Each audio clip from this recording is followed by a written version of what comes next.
నాకు యాక్చువల్‌గా ఒక బెస్ట్ ఫ్రెండ్ ఉండేటోడు. వాడు ఎంత అమాయకుడు అంటే వాడిని చూస్తుంటే అరే! ఎట్లా బతుకుతావురా ఈ జనరేషన్‌లా అనిపిస్తది.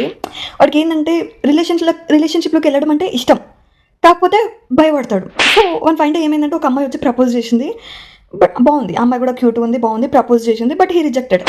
వాళ్ళది మళ్ళా కొన్ని డేస్ పరిచయం ఉందిలే. వాళ్ళేదో కొంచెం నార్మల్‌గా ఫ్రెండ్స్‌లాగా గూడా ఉండే.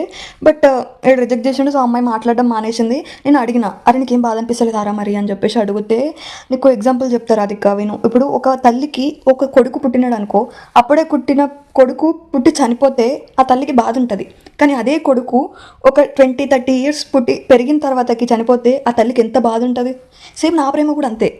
అప్పుడే వికసించిన ప్రేమ చచ్చిపోతే నాకు కొంచెం బాధ అనిపించింది. బట్ ఒక 2 ఇయర్స్, 3 ఇయర్స్ తర్వాత కదా నన్ను వదిలేసి వెళ్ళిపోయిందనుకో, ఆ బాధ నేను తట్టుకోలేను అని చెప్పేసి అన్నాడు. అబ్బా!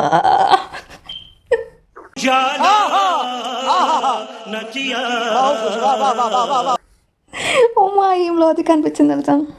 ఇట్లాంటి ఇంట్రోవర్ట్స్‌ని అందరిని మాలాంటి ఎక్స్‌ట్రోవర్ట్స్ దత్తత తీసుకుంటే తప్ప బతకలేరు అనిపిస్తది కొన్నిసార్లు అయితే.